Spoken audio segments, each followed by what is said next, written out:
Alright, so, what you get when someone who's never played or liked visual novels and really doesn't like yanderes combined with this weird quirk, I guess, where for 1 week out of the year they'll go out of their way to seek cringe, and this week-long hyperfixation snowballs into what was once a week, now has turned into multiple months, and that once ironic love turning fully serious.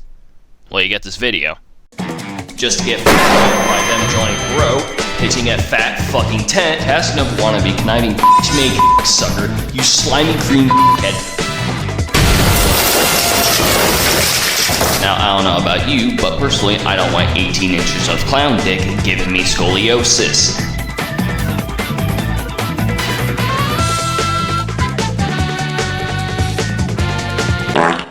Now, if you've never played the Freak Circus, first of all, go play it. Second, it's a male yandere about monsters disguised as clowns that put on a dark, macabre, and usually very bloody show, and when the circus comes to your town, it also coincides with a small string of disappearances. You are just a normal cafe worker trying to get to your job when you see the circus's Perau getting beat up. Hilarious hijinks ensues. Now, if you're to play the game, you would probably know to who's who and what's what, but if you were to scroll down a little bit, you notice a couple links, most notably that Tumblr and what that little shit is hiding. And you will very, very quickly learn that you are missing out on a lot of background and lore. To let you know, I have wasted multiple full days straight and spent countless hours slaving to make this video, and just to give you an idea how long it's been, production started on December 4th, but can be considered as far back as November 14th because I pretty much made a prototype version of this video before fully committing to making it better. The countless amount of time of just pure reading, cataloging, naming the almost 200 photos I have just so I can find something. That's not even mentioning how long it took for the script, anime, and god, the fucking editing. Having to make sure each frame is in line with all estimated 40 minutes of my voice. Gah. And don't even get me started on the weeks of almost sleepless nights and just thinking and theorizing. And we can't fucking forget the... This video's been a lot more than what I thought it'd be. But we'll get to that. But first, let's get into how this game came to be. On June 6th of 2025, a Tumblr user by the name of Nico Boy Dreams, or I think more officially Nico Bueno, or Garrella if you're looking at his itch, uploaded a sketch of who we'd learned to be Perau, asking if anyone's interested in a male yandere game with dark circus themes, and a week later on June 15th he actually uploaded the first edition of the game on itch.io. A couple notable things about the development process is that, funnily enough, Nico himself doesn't have that much experience with yandere games. The idea for Perau came from a music video called Perau by Senka, and he describes how, as soon as he heard the music, the idea for Perau and almost everything about him came flowing in. As for the rest of the story and characters, it wasn't until he read the source material in an Italian play called Commedia dell'arte did he get the idea. To make the game a visual novel was strangely inspired by this game called Homicipher, which, from what Google says, Homicipher is a horror-themed visual novel and language deciphering game for PC where the protagonist is trapped in another world with monstrous men needing to learn their language and to escape while navigating potential romance. And the story direction was, funnily enough, inspired from The Amazing Digital Circus, which, if I have to explain what that is, welcome to the internet. He was inspired in the sense that everything is left open and leaving you wanting to know more.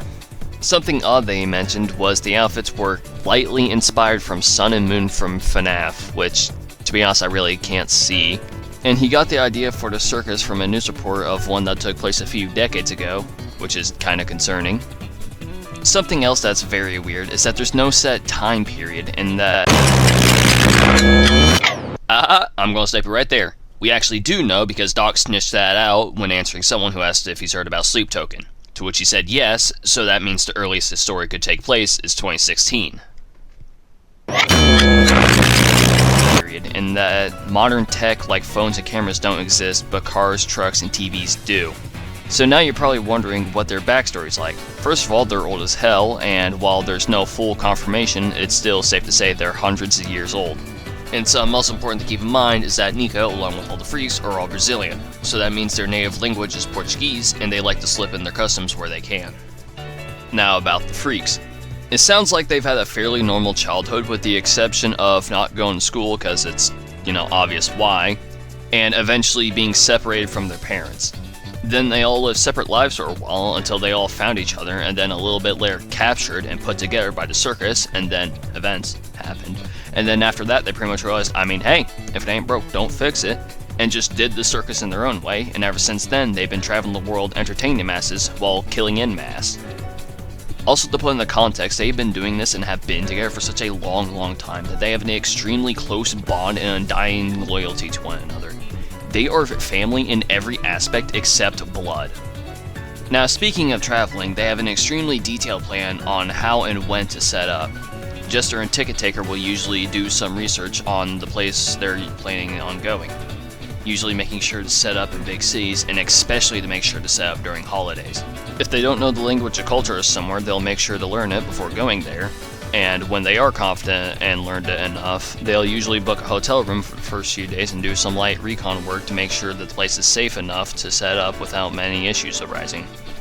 Another thing very important to note is that they actually have to eat humans, but also they don't. But at the same time they do. I can't figure it out, and for the life of me, I can't think what a human meat could possibly have that can't be substituted for something else outside their soul or something stupid like that. And what the hell does this cryptic ass response mean? What do you mean by they get stronger when they eat human flesh and something within them grows stronger, their blood changes? Actually, what is that supposed to mean? This isn't fucking Ultra Kill. Anyways, some other general facts they have is that they have incredibly sharper senses, apparently enough to be able to find someone just by scent alone given the right conditions. Night vision apparently is also a really big one they use to their advantage often. And they're pretty weak to alcohol, but not that weird date rape drug they like to use.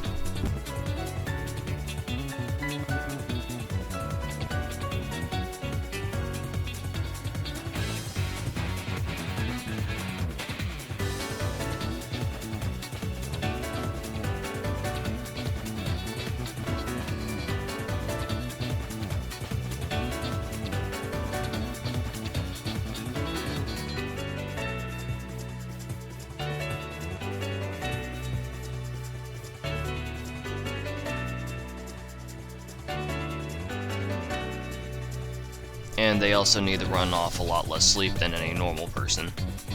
In terms of physical information on them, firstly we got a list of their age from oldest to youngest, and it's Ticket Taker, Doctor, Perau, Jester, and Harley Quinn. Now, while we don't have an exact age, outside of them being hundreds of years old, just to better understand them in my mind, I like to semi-headcanon them as being realistic human ages. So, like, Harley Quinn would be like early to mid-20s, Jester would be somewhere near mid to late 20s, I'm guessing, which leaves Perau pushing somewhere near 30.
Guys, I have a theory.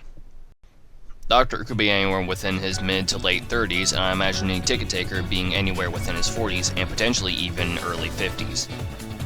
Now, in terms of heights, it's Doc coming in at 6'9", Perau at 6'6", Jester at 6'3", Harley Quinn at 6'1", and Ticket Taker at 6'0".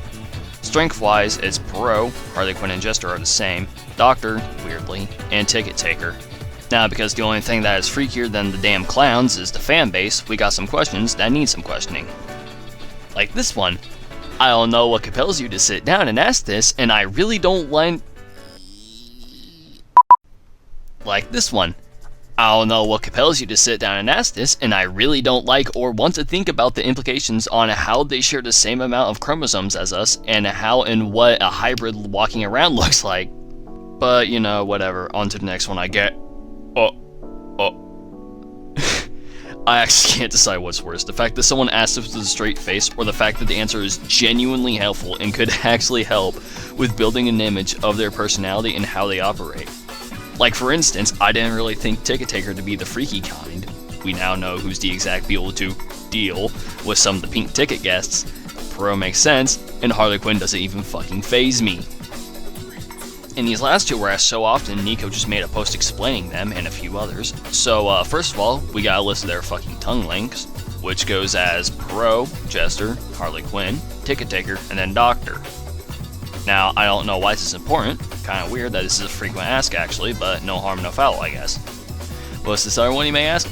Well, if you let me look through my notes real quick. Here it is. Yeah, so we have a length rating of their fucking cock and balls.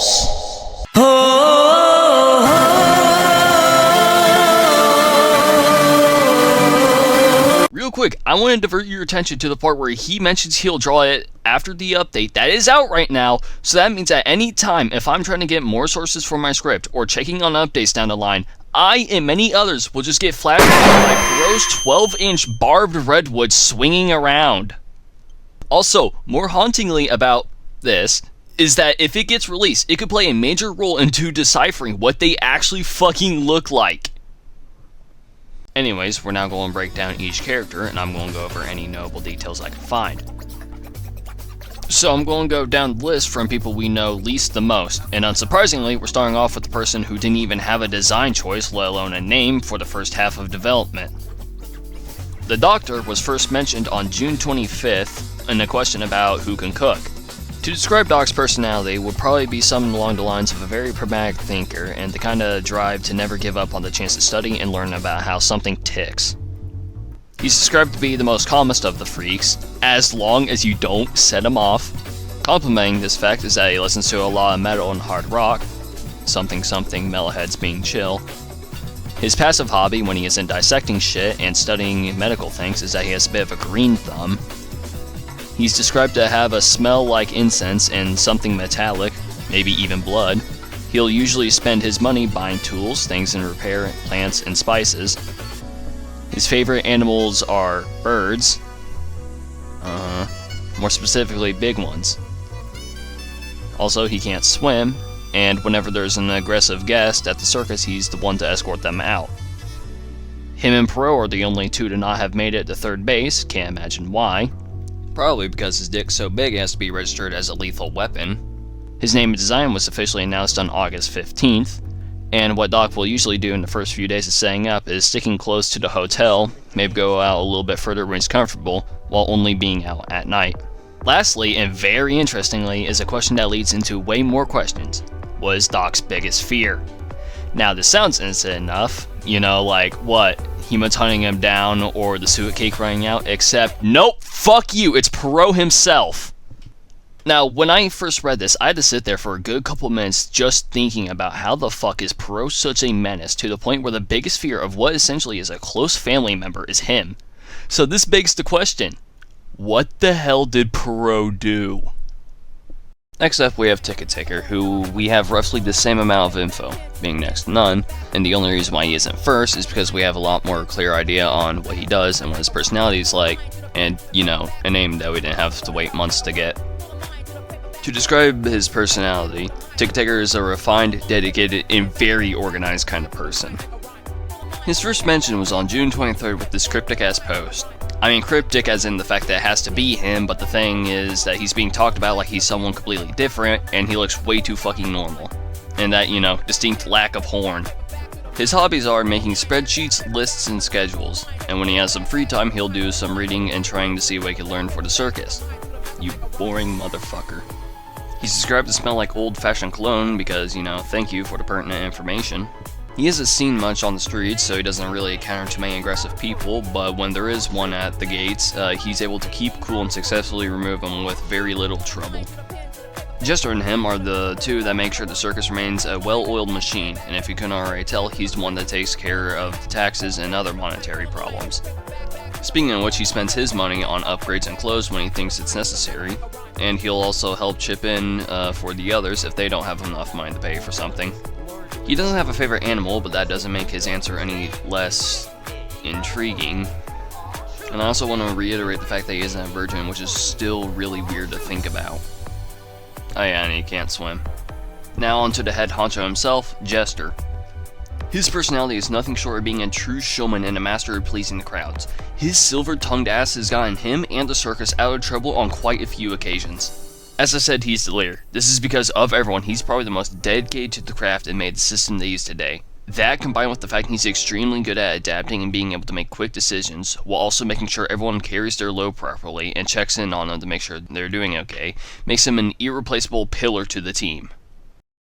The first time he was mentioned was on June 18th in a post that happens to explain why he didn't slit our throats, or do what he would do to people who normally know too much, the second he called on to us. It's probably because his curiosity is too peaked on us to just instantly get rid of us. That, and he'd have to deal with that now potentially dangerous, distraught, and or just straight up suicidal Perau. He's the one that shows everyone's roles and set up the rules for the circus. He's incredibly smart at being able to pick up new languages in only a few days and will teach it to everyone else. He's usually the last to go to bed and the first to wake up, and will usually check the papers and news to both pick up on language and see what the current state of the circus's reputation is in. He'll spend his budget on supplies and lots of books, which conveniently is his hobby, as well as studying the countries he's been to. The way he deals with hostility is by using that silver tongue of his to talk almost anyone down, and when that doesn't work, he'll just take it like a man to make sure the image of the circus remains safe. His scent, because once again I do have to report on this, is described to be a citrusy perfume. He really likes jaguars and foxes, and of all the freaks, he's probably the most racist towards humans. Oh yeah, and he gets jokingly fanized as a woman often because he kinda takes on a motherly role. But this fanization has gone so out of hand that I remember when I first stumbled upon this game, I genuinely had the question if he was a dude or not. And it doesn't help that Darsuki, the once fan voice actor now turned canon, said that they made sure to make Jester's voice androgynous.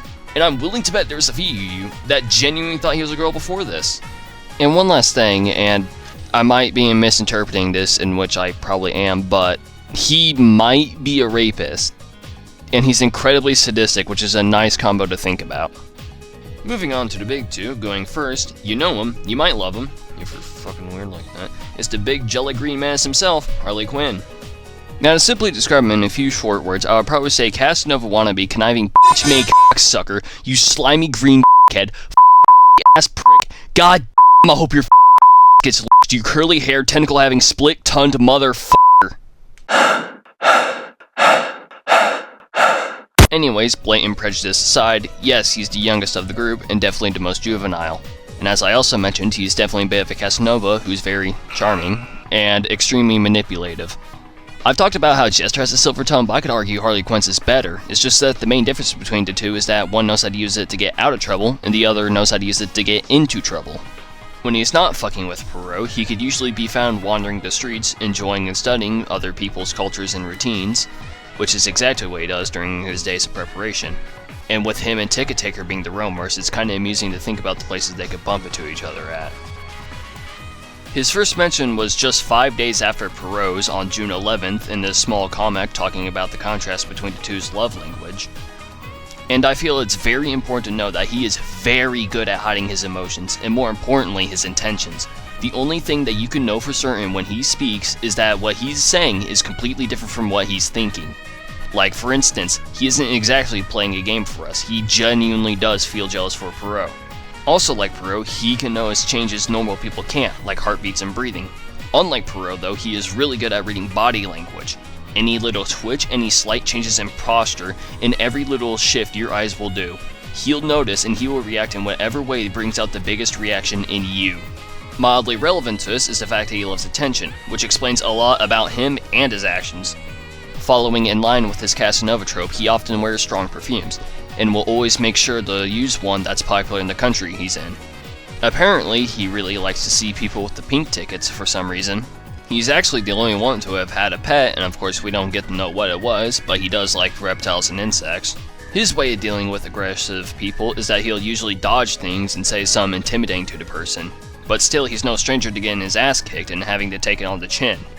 He'll usually spend his money on decorations, casual clothing, and whatever else he finds interesting.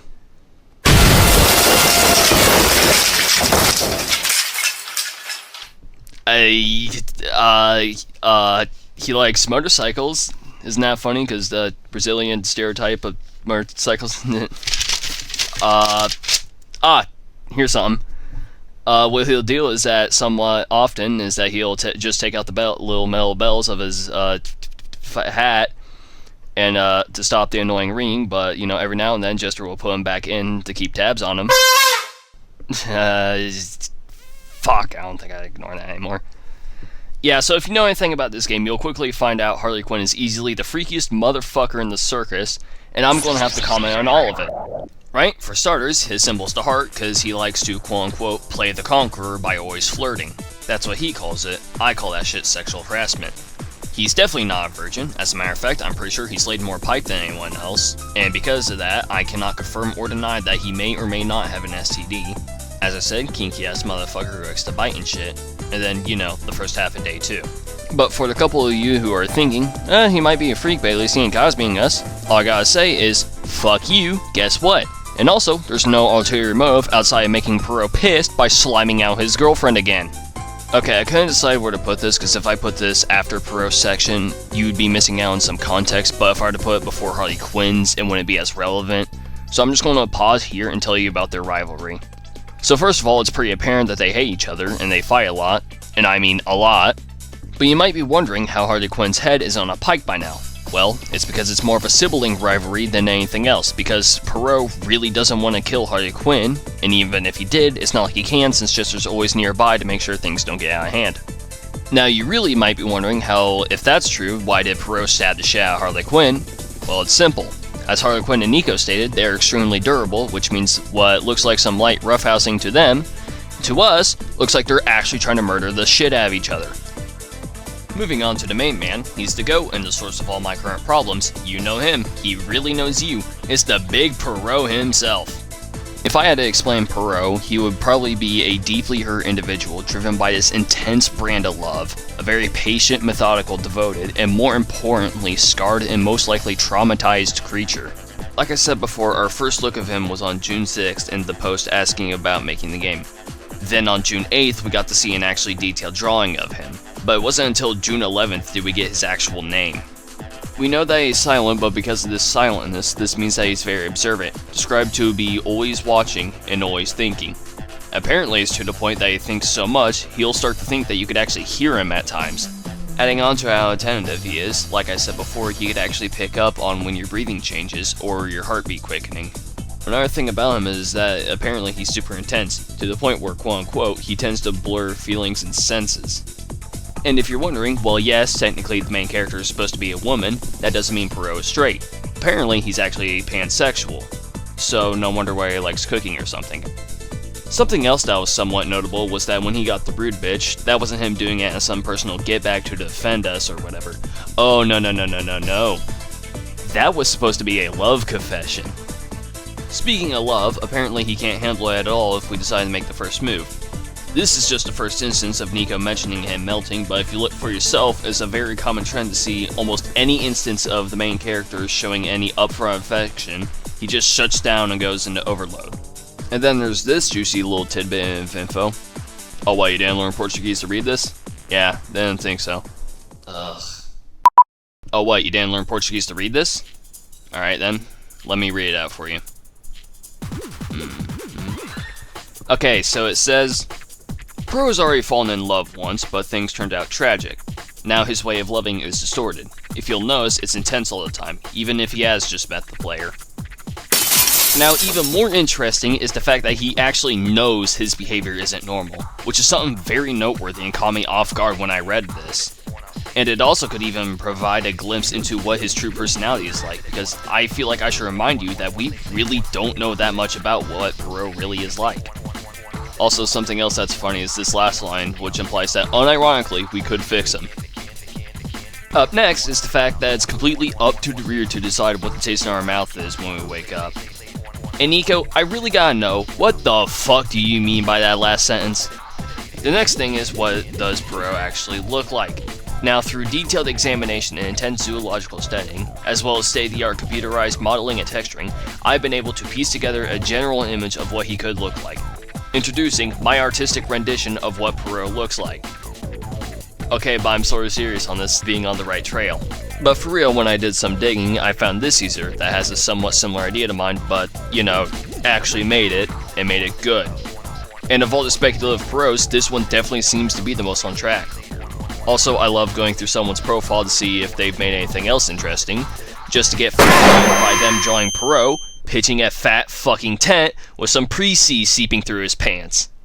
Thanks for that, by the way. Now, this next one's pretty notable since it gives us a clear idea of the extent Perau will go for our love.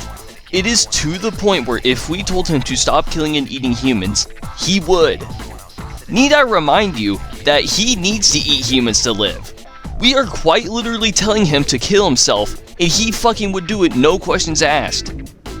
And I'm going to leave you with this one last important thing before I start rapid firing the last few facts. Is that Perau isn't the kind of yandere to hurt the main character intensely. This ridiculously simple sentence completely writes how the story can play out. Now, like I said, I'm going to start jogging through these last few facts because there isn't enough meat to them to really drag them out, and I really can't turn them into some sort of bit, but I feel that doesn't mean I shouldn't talk about them. Okay, so first we got the fact that he's got a sweet tooth. Coinciding with this is that his favorite food is this sweet called Brigadeiro? Oh, it's these little things.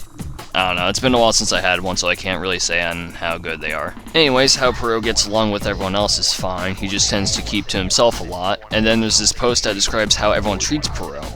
Definitely the most notable one is Jester, because unstable is certainly a choice word to use. But then again, I'd imagine watching your girlfriend getting brutally murdered in front of you and then being forced to eat her corpse would fuck anyone up, so yeah, it's definitely nice just to make sure he's holding together well. Like Harley Quinn, Perau will sometimes take his bells out to avoid making noise when he doesn't want to, but he's also gotten so used to him that he's able to walk softly enough to not set him off. The reason why Perau's head is bling on day one is because someone beat him on his way to the cafe, and while he was on his way, he got the idea to paint the flyer with his blood. Apparently, he doesn't know how to drive, which now I think about is kinda weird since he's the only freak to not know how to. And for someone who's been alive long enough to see the first car be made, you'd think at some point he'd try to learn about them. His way of dealing with aggressive people is that, he doesn't. Since he's not allowed to fight back, and him and Harley Quinn are out the most often, combined with the fact that people are more confident in being him since he's silent, he gets hit the worst of anyone by a large margin. His favorite animals are cats and dogs. What he'll do in the first few days of preparation is that he'll usually dress casually and go shopping for any supplies and food that they might need. He'll spend his money usually on ingredients, kitchen utensils, and the occasional plant for some reason. And lastly, because I almost forgot, he carries what's described to be a soft scent with a faint hint of sweet food lingering on his clothes. Whew. Alright, so now that all that's out of the way, we can talk about some lesser important general facts. Firstly, this game might get marked 18 plus down the line since Nico pretty much said he's not going to hold back if he thinks a scene truly needs it, which would put this game into some hot water since itch has been cracking down and removing a lot of 18 plus games. Secondly, something that annoyed the fuck out of me is that you have no idea how boring it is to endlessly scroll through Tumblr trying to scrape for any useful information and being forced to read a bunch of people asking some really dumb questions for multiple hours straight. Because let me tell you this right now, alright? What do you think the yandere who loves you unconditionally is going to react if you have some kind of mental defect, build, or specific personality, huh? That's right, he's going to fucking love you. He doesn't care if you have ADHD or autism. He couldn't care less if you looked like the beach whale or Greek god, and I really don't think he minds if you're a little shy or overflowing with confidence. So when I read this, I was honestly surprised to see such a detailed response and for it to be actually helpful in building up everyone's personality. Behold, the only useful what if I could find. So while you read that, because this video is starting to get way too long for me, I'm going to get out of your way and work on building the next scene or something, alright?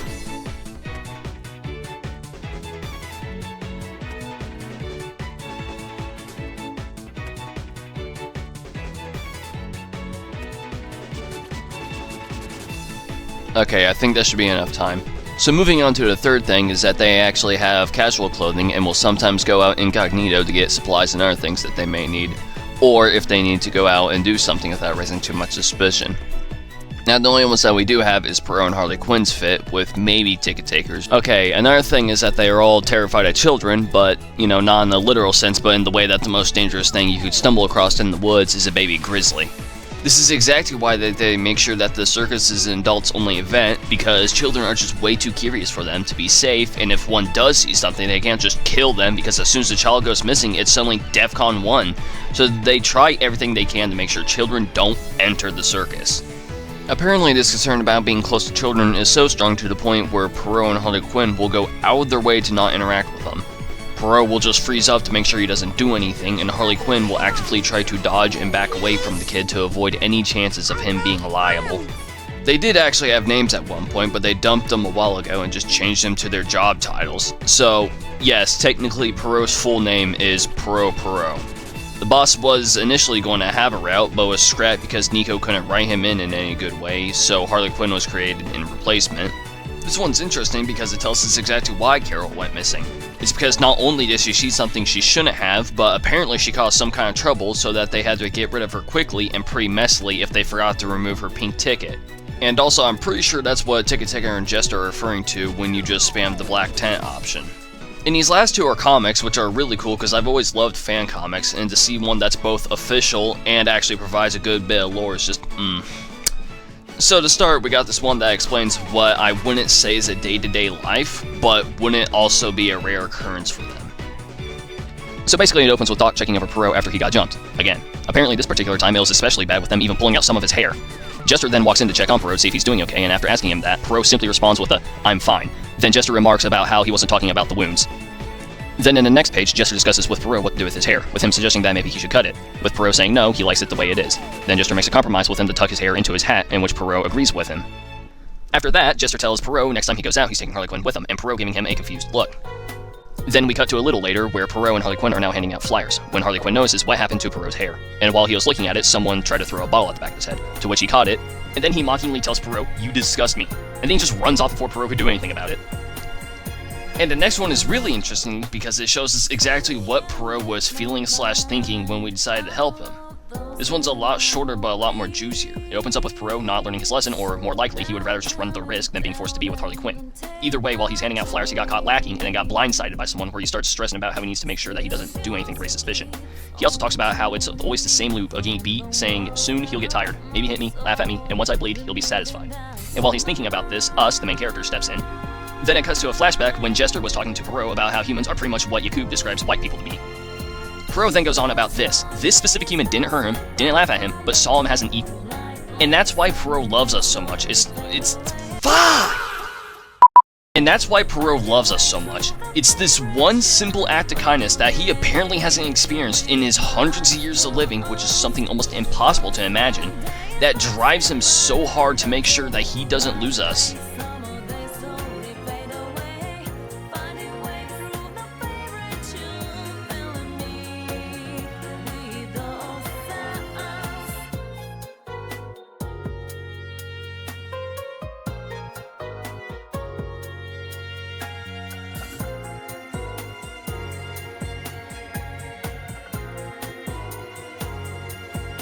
Alright, now on to the fun section.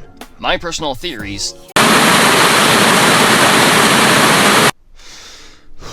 Alright, that should be everything, but first, something I want to address, and this might get a little preachy, but I've done some singing and stewing on this game. And I've just came to terms I simply like the game. I don't know why, and I really don't know how, since I've never liked romances. I think they're predictable and lame. I never liked visual novels, they're just not my kind of game and boring. And I've never really liked yanderes because I think romanticizing an incredibly mentally unwell person is just weird. And And that's not even mentioning the fact that I'm a 20-year-old straight male. But despite all of that, I still genuinely love this game. There's just something about the writing and story that keeps me interested. Combine that with the fun of finding a fresh fanbase, and the fact that for once I'm able to find all the pieces of the story without the dev outright confirming or denying, just leaving enough to get a clue. I love that there's no hyper-confusing, shitty ARG where I have to learn 20 million different kinds of ciphers and ways to crack codes by putting them into some really specific program. There's no MatPat to tell me I'm right or wrong. As a matter of fact, there's really nobody to say much of anything. Combining all that with the idea that I could be a flag planner and both potentially help and inspire someone while putting it in a semi-concise, humorous way while paying homage to a medium I loved doing as a kid, it's fucking beautiful. There was not one moment of this whole process from playing the game, looking through that Tumblr, scraping every inch of the barrel for information, to making the script, to voicing the script, to animating, to editing, and then finally uploading, there was and will not have some kind of emotional charge behind it. And lastly, I definitely should mention my friends for helping me make this. I've only shown this to 3 of them. One only knows its existence and only has seen the V1 video. 2 was there to help drag this out into the light in the first place and has been there for me, and we both play the game together, but I could definitely tell he doesn't really like any of this. But nonetheless, he's still been supportive and at the very least tolerating of my schizo rants. As a matter of fact, one day unprompted, he asked me if there was anything he could do to help, and he really did want to give voicing the comics a try, but then he backed out because he couldn't think of any jokes to make for them. But he has offered to help edit the whole hour-long video for me, so he definitely does care, and he does try and help when possible. And Jesus Christ, there's 3. You, the person who's watching this right now, could thank 3, because when I initially made this video, it was a quick practice run for the video I'm going to do later. Hello from the past, dear Thatch video watcher. And when he told me I should upload it, I said I probably won't because it's not really baked enough to be anything worthwhile. But he's the one that convinced me to make a better one, and has been there every night to both help me come up with ideas and brainstorm some explanations with me. Now, he's always been that kind of friend that could glaze like he gets paid for it, but god damn did he put in overdrive to make sure this video gets out. And I'm not joking in the slightest when I said I watched in disbelief as he proceeded to glaze me for 3 hours straight. No back and forth anything, just him pure glazing me as I sat there in silence for 3 hours. On multiple occasions. I swear to God, at times he had more interest in seeing this project done I swear to God, he was more interested in seeing this project done more than me at times. And you wanna know why?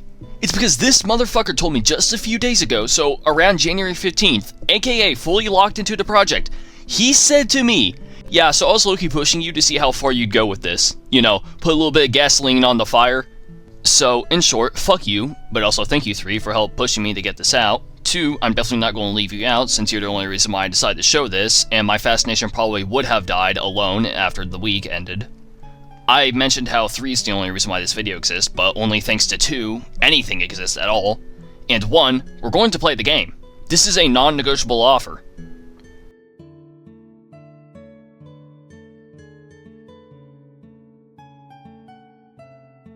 Anyways, I guess it's about time where I tell you to like and subscribe or something, but what I am genuinely going to tell you is thank you, and I mean it. Actually, thank you for watching this extremely long-ass video, and Nico, on the extreme off chance that you're watching this, thank you for making this game. It has been a roller coaster of emotions, and I genuinely can't wait to see it where it goes. And with that, my name is Olive Drip, so I'm about inserting a catchphrase. Bye. Ugh. Man, I'm so glad this video is fucking done, so now I can do something that doesn't involve clowns trying to touch me.